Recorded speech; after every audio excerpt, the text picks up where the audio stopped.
আফ্রিকার সমুদ্রবর্তী দেশ সোমালিয়া, যে দেশের কথা মনে হতেই মাথায় একটা বিষয় ঘুরপাক খায়, সেটা হচ্ছে তাদের দুর্ধর্ষ জলদস্যু। গভীর সমুদ্রে যাদের হাত থেকে কোনো জাহাজকে বাঁচিয়ে ফেরানো প্রায় অসম্ভব।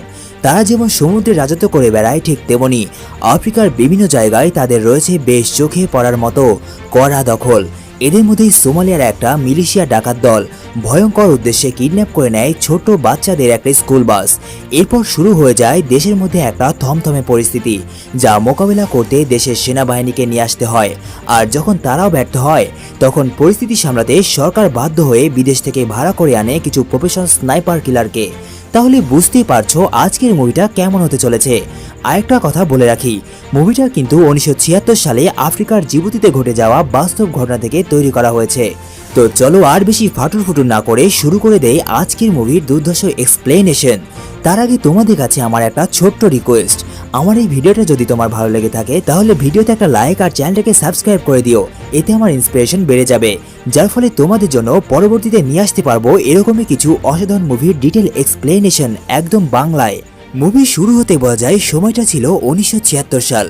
দেখানো হয় একটা স্কুল বাসকে। এই বাসে করেই মোহাম্মদ নামের এক ড্রাইভার বাচ্চাদেরকে তাদের বাড়ি থেকে তুলে প্রতিদিনের মতো স্কুলের উদ্দেশ্যে যাচ্ছিল। গাড়ির মধ্যে বাচ্চারা কেউ পড়াশোনা করছিল তো কেউ গল্পে ব্যস্ত।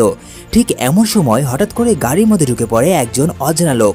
সে গাড়ির মধ্যে ঢুকেই ড্রাইভারের দিকে বন্দুক তাক করে এবং বলে, আমি যেমনটা বলছি তুমি তেমনটাই করবে। যদি চালাকি করার চেষ্টা করো তাহলে এই বন্দুক দিয়ে তোমার মাথার খুলি উড়িয়ে দেব।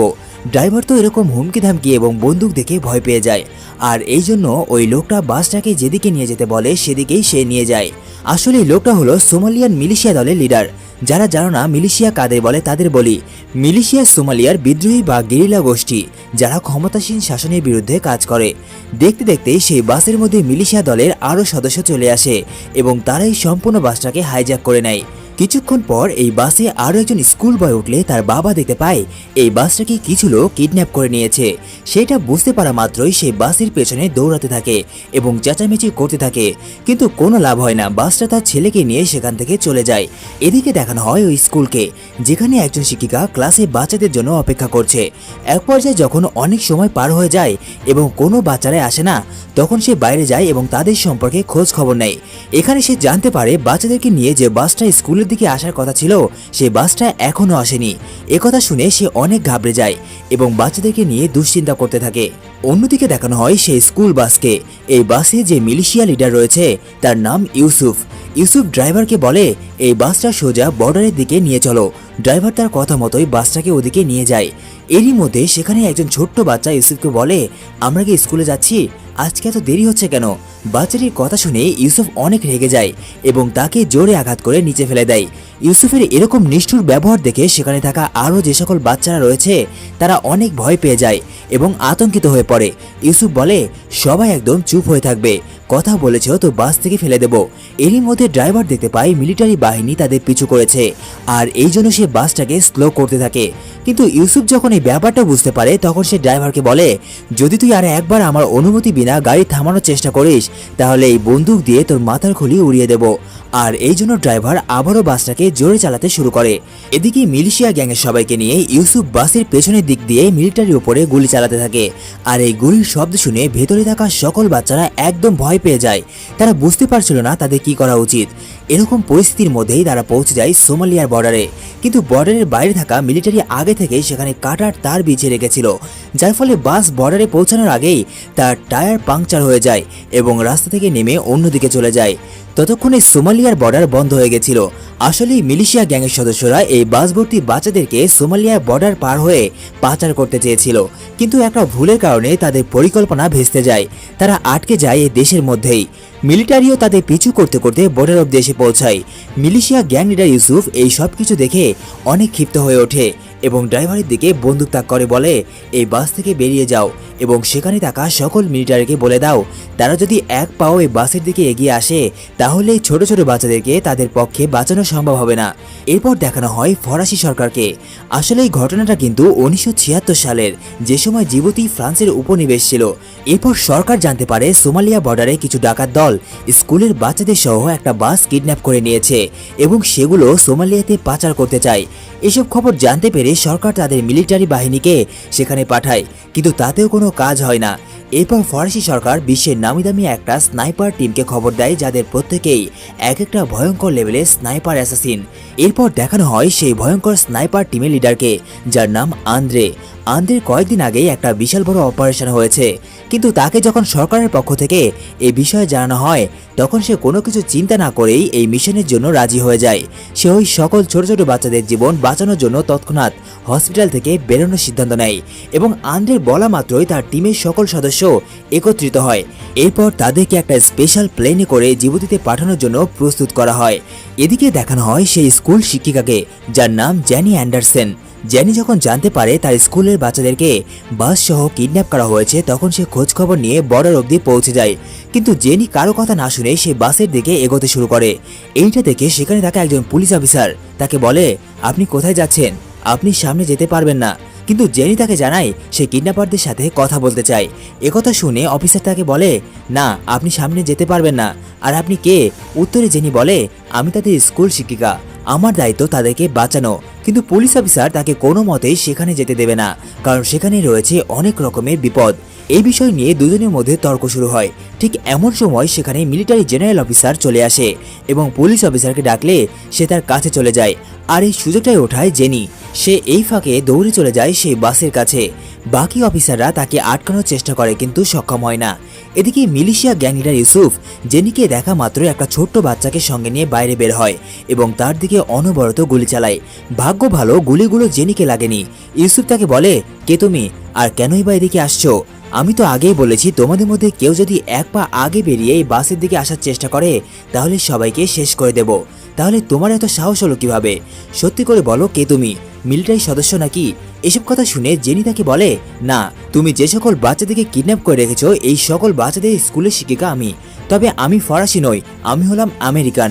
একথা শুনে ইউসুফ সাময়িকভাবে শান্ত হয়, কারণ মিলিশিয়া ফরাসিদেরকে পছন্দ করতো না। এখানে জেনি ইউসুফকে জানায় সে তাদেরকে এই বাচ্চাগুলোকে সামলাতে সাহায্য করতে চায়। আর যেহেতু সে একজন ফরাসি নয়, এখানে ইউসুফ এতে রাজি হয়ে যায় এবং তাকে নিয়ে যায় সেই স্কুল বাসের মধ্যে, যেখানে রয়েছে সকল বাচ্চারা। বাসের মধ্যে যাওয়ার পর জেনি সকল বাচ্চাদেরকে শান্ত করে এবং বলে, যদি তাদের কোনো কিছু প্রয়োজন হয় বা কোনো সমস্যা হয় তাহলে তারা যেন তাকে জানায়, তাদের চিন্তিত হওয়ার কোনো প্রয়োজন নেই। এরপর জেনি জানতে পারে এই বাসের মধ্যে থাকা সকল বাচ্চারা ভীষণভাবে ক্ষুধার্ত। অন্যদিকে দেখানো হয় আন্দ্রে এবং তার টিমকে, যারা ইতোমধ্যে জিবুতিতে পৌঁছে গেছে। এখানে পৌঁছানোর পর আন্দ্রে এবং তার টিমের সকল সদস্যরা তাদের অস্ত্র বের করে এবং বর্ডারে যাওয়ার প্রস্তুতি নেয় এবং কিছুক্ষণের মধ্যেই তারা বেরিয়ে পড়ে বর্ডারের উদ্দেশ্যে। কিন্তু সেখানে যেতে যেতে তাদের সন্ধ্যা নেমে আসে। আবারও দেখানো হয় সেই বাসকে। এখানে জেনি বাচ্চাদের ওপরে তদারকি করছিল। এমন সময় তার নজরে পড়ে সেই বাচ্চাটিকে, যার মুখে ইউসুফ জোরে আঘাত করেছিল। জেনি দেখতে পায় সেই বাচ্চাটির মুখ খুব বাজেভাবে জখম হয়ে গেছে এবং সেখান থেকে এখনো রক্তক্ষরণ হচ্ছে। এটা দেখা মাত্রই জেনি চিন্তিত হয়ে পড়ে এবং সোজা চলে যায় ইউসুফের কাছে।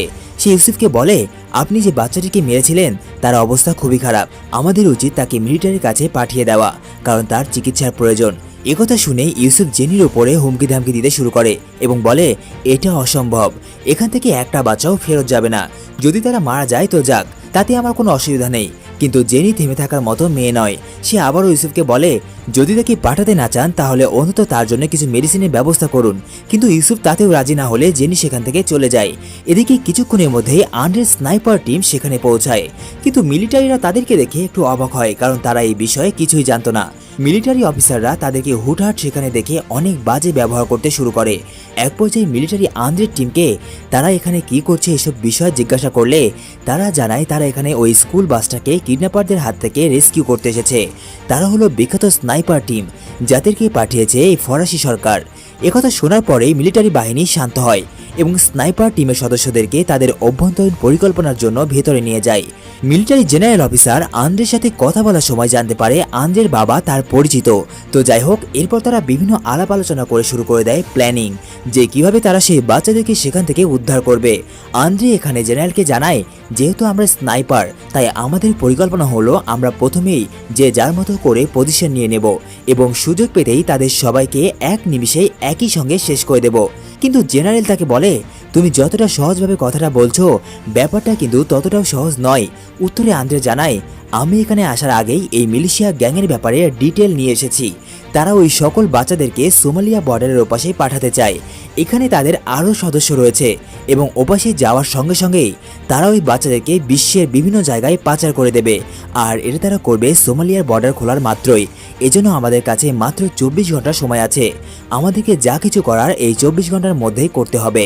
এরপর সেখানে একজন খবর দেয় মিলিশিয়ারা কিছু একটা পরিকল্পনা করছে, যা শোনার পরে আন্দ্রে স্নাইপার টিমের সবাইকে নিজ নিজ পজিশন নিয়ে নিতে বলে এবং সবাইকে জানায় আমি যখনই শ্যুট করতে বলবো ঠিক তখনই সবাই একসাথে শ্যুট করবে, নয়তো টার্গেট মিস হয়ে যেতে পারে।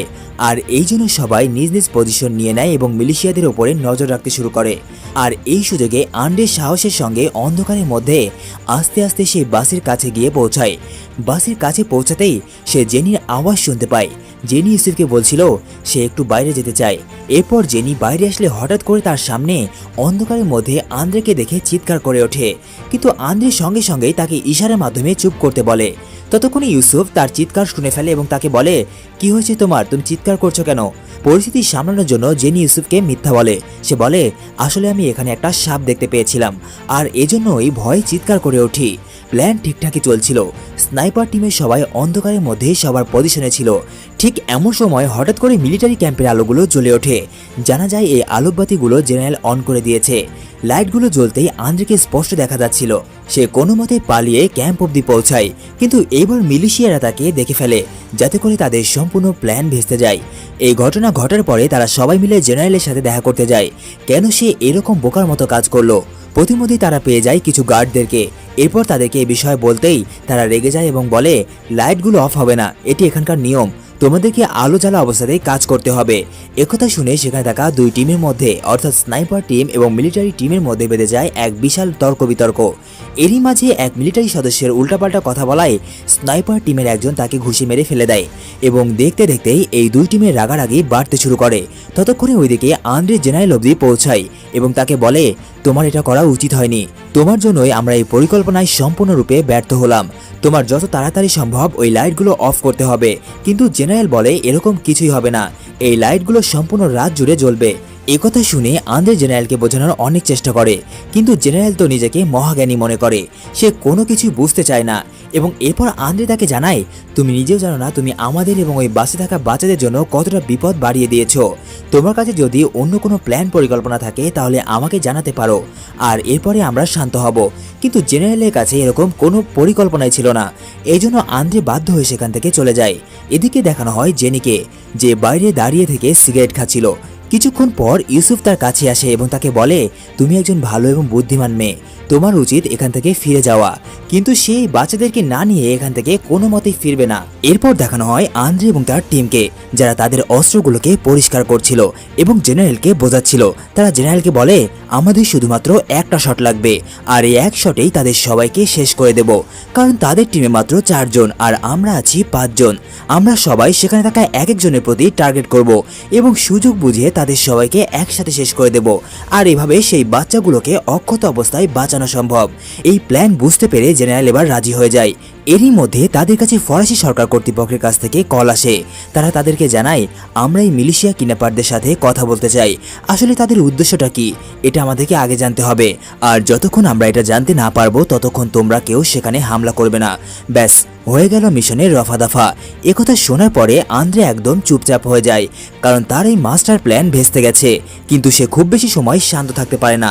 পরের দিন সকাল হতেই সে এবং তার টিম বেরিয়ে পড়ে তাদের পরিকল্পনা অনুযায়ী কাজ করতে, কারণ এখানে বেশি দেরি করলে সেই বাচ্চাদেরকে রেস্কিউ করা সম্ভব হবে না। তাই কর্তৃপক্ষ তাদেরকে যাই বলুক না কেন তাদের আগে এগোতে হবে। এরপর তারা নিজেদের পজিশন নিয়ে নেয় এবং মিলিশিয়াদের ওপর নজর রাখতে শুরু করে।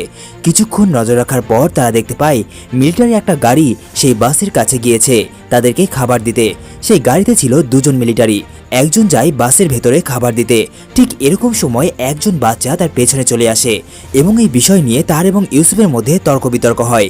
কিন্তু সমস্যা তৈরি হয় কিছুক্ষণ পর, যখন সেই বাচ্চাটির সাথে সেখানে থাকা সকল বাচ্চারা চেঁচামেচি করতে শুরু করে।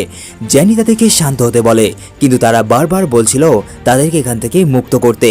এসব দেখে ইউসুফ আতঙ্কিত হয়ে পড়ে এবং এক পর্যায়ে সে ওই মিলিটারিকে শুট করে দেয়। আর এখন চোখের সামনে এভাবে গুলি চালানো দেখে সেখানে থাকা সকল বাচ্চারা একদম চুপচাপ হয়ে যায়। আর এই সকল ঘটনাগুলো দূর থেকে দেখছিল আন্দ্রে এবং তার টিম। ইউসুফের এরকম নির্মম এবং বেপরোয়া ব্যবহার দেখে এইবার জেনি একটু ভয় পেতে শুরু করে। যাই হোক, কিছুক্ষণ সময় পার হয়ে যায়।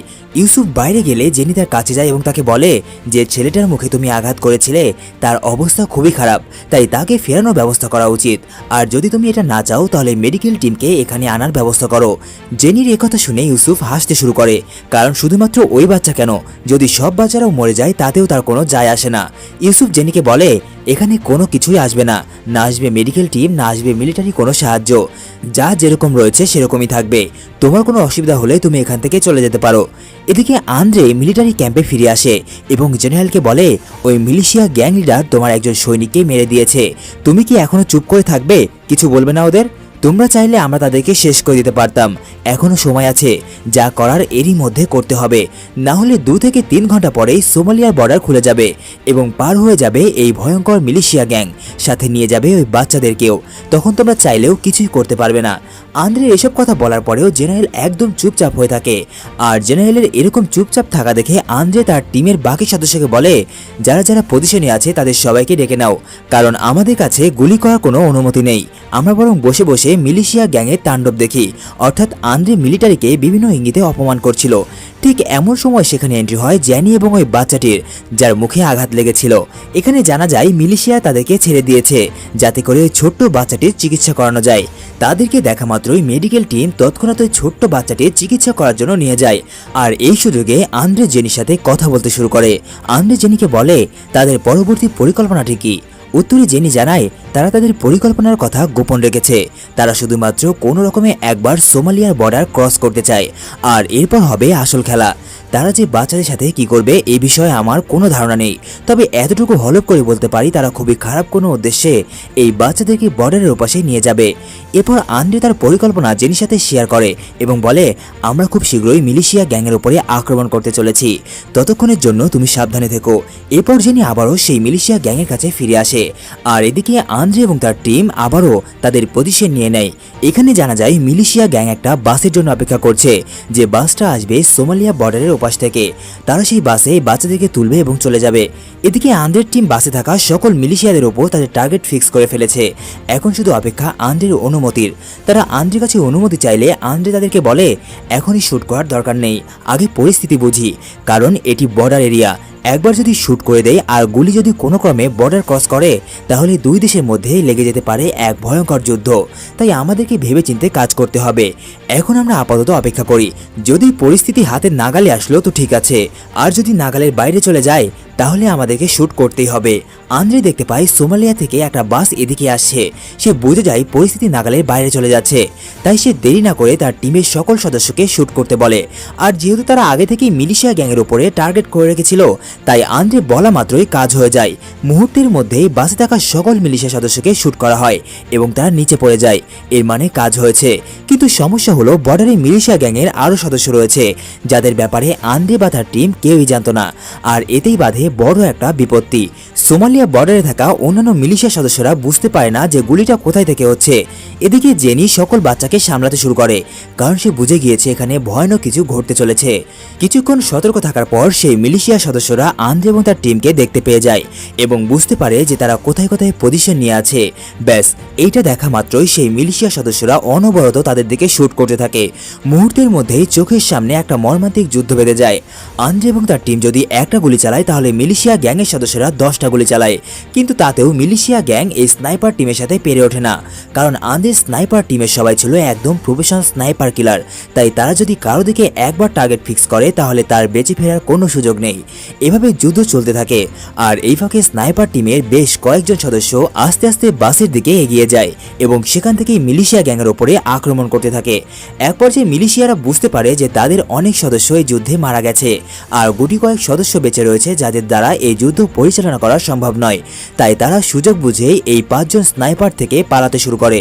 ততক্ষণে আন্দ্রে সেই বাস অব্দি পৌঁছায় এবং সকল বাচ্চাদেরকে সেখান থেকে রেস্কিউ করতে থাকে।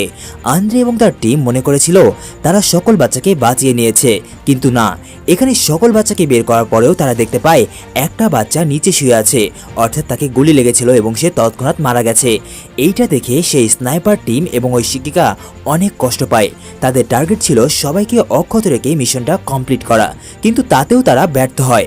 এরপর আন্দ্রে ক্যাম্পে ফিরে আসলে দেখতে পায় জেনারেল অনেক খুশি এবং সবাইকে বলছিল আমরা জিতে গেছি। এইটা শুনে আন্দ্রের প্রচণ্ড পরিমাণে রাগ হয়, কারণ জেনারেল এই মিশনটায় কোনো রকম হস্তক্ষেপ বা সাহায্য সহযোগিতা করেনি এবং সে সবসময় বাচ্চাদেরকে বাঁচানোর উল্টো পথে চলতো। আন্দ্রে জেনারেলকে বলে, এসব কথা বলতে আপনার লজ্জা করা উচিত। আপনি এই মিশনে কোনো কিছু করেননি, শুধুমাত্র হাতের উপর হাত রেখে বসেছিলেন। আপনি যদি প্রথমে সাহস দেখিয়ে আমাদের সঙ্গ দিতেন তাহলে ছোট্ট বাচ্চাটা আজ বেঁচে থাকতো। তবে আমি খুশি যে বেশিরভাগ বাচ্চাকে আমরা বাঁচাতে পেরেছি। এরপর কিছুক্ষণের মধ্যেই সেখানে সকল বাচ্চাদের বাবা মা চলে আসে এবং তারা তাদের বাচ্চাকে দেখার পর অনেক খুশি হয়। আর এই দুর্ধর্ষ অভিযানের কারণে আন্দ্রের টিমকে নাম দেওয়া হয় GIGN ফরাসি এলিট স্নাইপার টিম, যারা ছোট্ট বাচ্চাদের ভর্তি একটি স্কুল বাসে আটকানো জিম্মিদের বাঁচাতে ইতিহাসের দ্রুততম এবং নিখুঁততম এক রেস্কিউ অপারেশন চালায়। আর এখানে শেষ হয়ে যায় আজকের এই দুর্ধর্ষ অভিযান, ইতিহাসে যার নাম 15 মিনিটস অফ ওয়ার। তো কেমন লাগলো আজকের মুভিটি কমেন্ট করে জানাতে ভুলবে না। ভিডিওটা ভালো লাগলে লাইক আর বন্ধুদের মাঝে শেয়ারও করতে পারো। তবে তোমাদের কাছে আমার বিশেষ রিকোয়েস্ট, চ্যানেলটিকে দ্রুত সাবস্ক্রাইব করে দাও যাতে চ্যানেলটি খুব দ্রুত এগিয়ে যায়। ফিরে আসি খুব শীঘ্রই একটা ইউনিক এবং মাস্টারপিস স্নাইপার কিলার মুভি নিয়ে। ততক্ষণ চ্যানেলের সঙ্গেই থেকো।